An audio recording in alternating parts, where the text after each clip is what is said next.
talk to you again. As usual, I apologize for the lighting.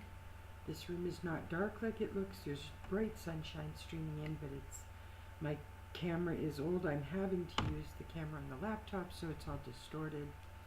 And it's yuck. And I think maybe the audio might be a little bit low as well, so please forgive me if you can't hear. I'm hoping things will get back to normal with a new webcam in a couple of weeks. So that's coming. I just wanted to talk a bit today. Grab your tea, have a sit. It's not going to be a long video. I've also been asked to re-show the chakra pages I did last year in my art journal. So I'm happy to do that, and I will explain why I added the color pink. I will do that.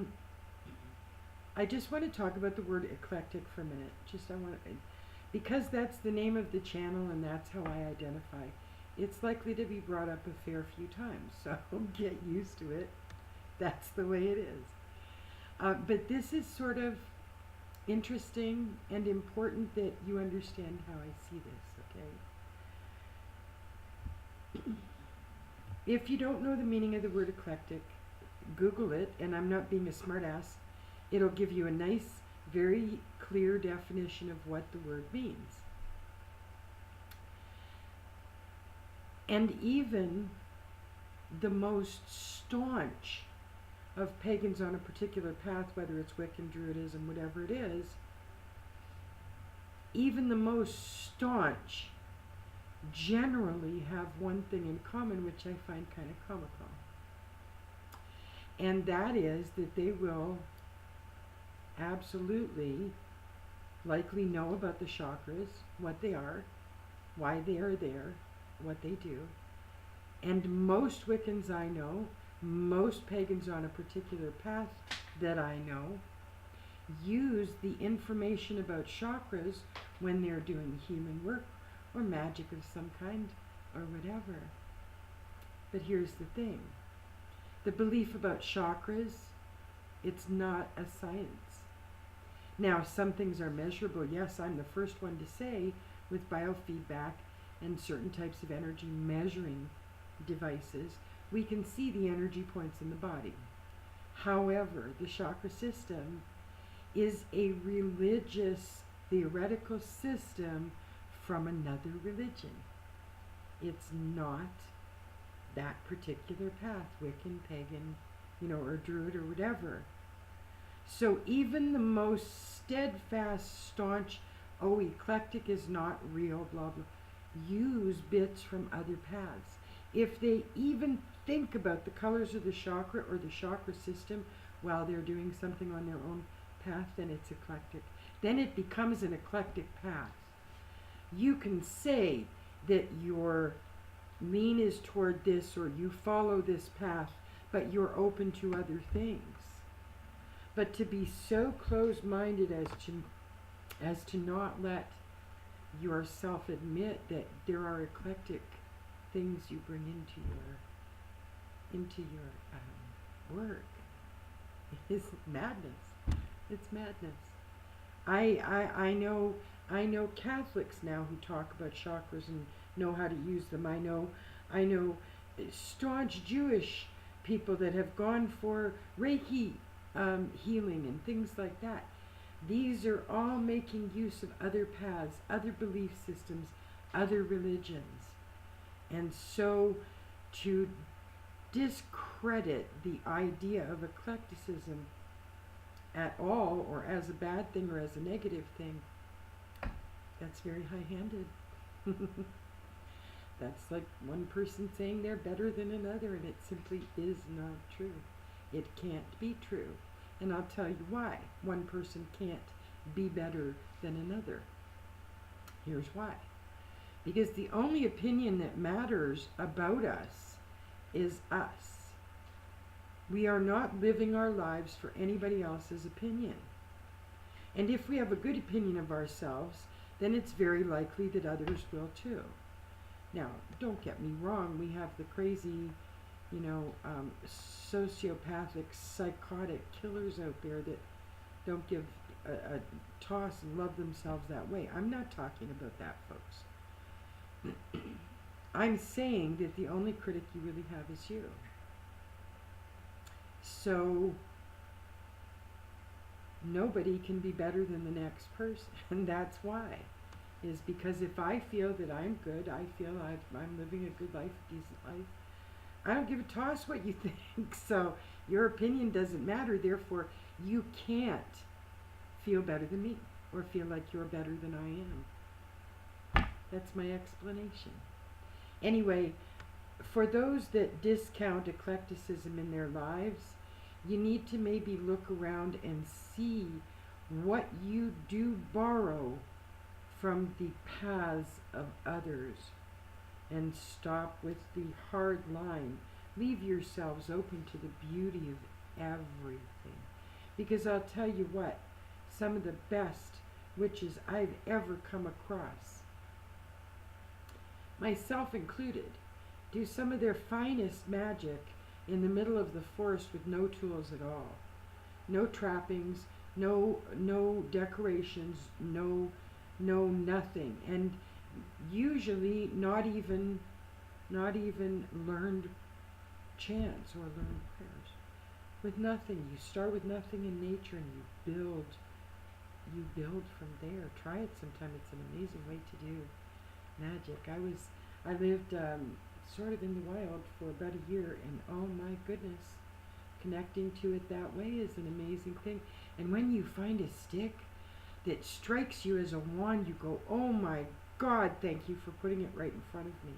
You know, it's not shop bought, and you take it, you know, back to wherever you're staying, and you rub off the rough spots, and you treat it lovingly, and do you know what I'm saying? You build it from nothing. So don't discount other paths, and don't be so hardline that you say something like somebody's eclectic path is not real or it's lazy. Oh my God. I'm sorry, but eclectic people are actually more curious, or seem to be more wanting to look things up, look up the meanings of certain things. I find that people that are on narrow paths just simply sort of stop learning or stop discovering because they're on such a staunch path.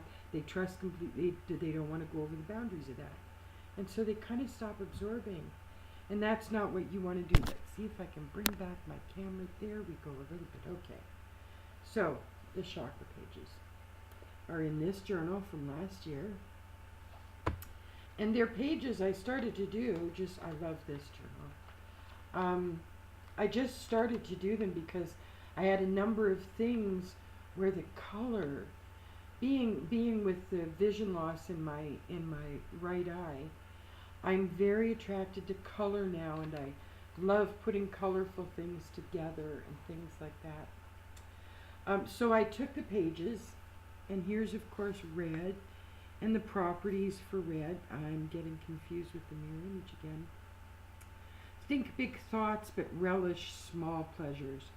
And so one of my pleasures is thinking about visiting Britain and stuff like that. So I put the red call box there, and a butterfly, and I love fresh vegetables, tomatoes, and sunsets. And then there's the chakra, information for red, right? And then I did a purple one. Leave everything a little better than you found it was the phrase I used for the purple. And of course the chakra. I love violets and things like that.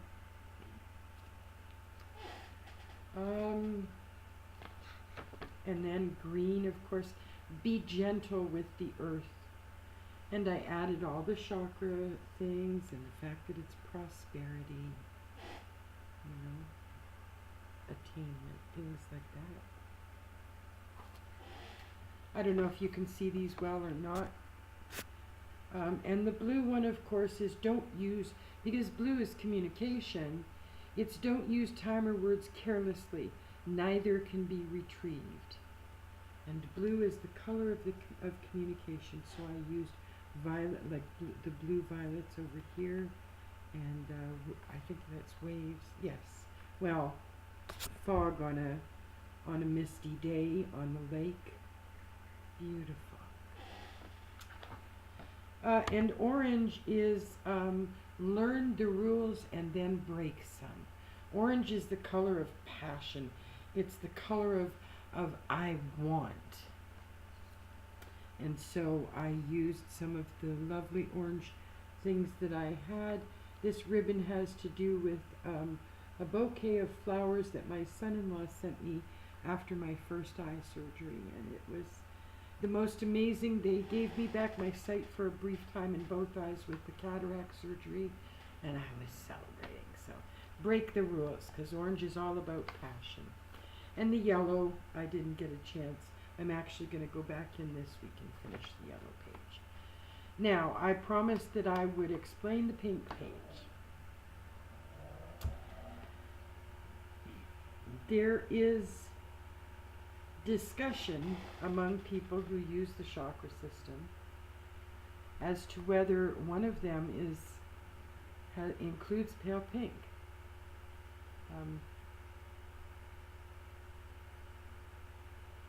Along with the purple that's in it. I'm sorry, I lost it there for a minute. It has to do with the color of tenderness and kindness, in my opinion. It has to do with the place between thinking of ourselves and thinking of others. And so pink to me extends the idea of what I put out there is going to come back to me. So I did a pink page, and I added that into my chakra pages because I feel that so clearly, and every one of them are my favorites. I just loved doing these pages, loved it. The comments all came from a book that I repurposed into an art journal. It was called The Complete Life's Little Instruction Book, and it was hardcover, beautiful little book with all these sayings and like just pages and pages. It's a mother wrote to her son, and it's all these just hundreds and hundreds of sayings and so on. And so I took the ones from my chakra pages out of here, and I'm repurposing this book into an art journal. Things like that. So that's actually got sparkles on it.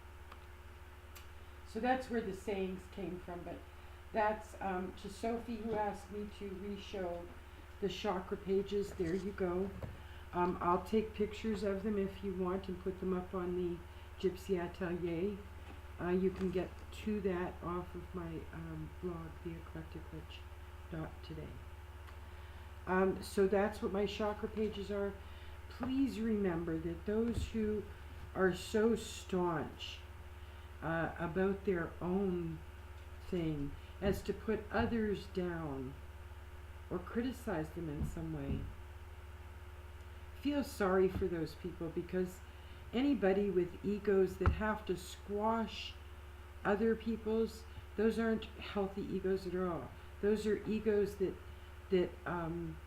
have to step on other people to get where they want to go, and so they're not people you really want to know anyway. With all my very, very, very best vibes to you, have a fantastic day.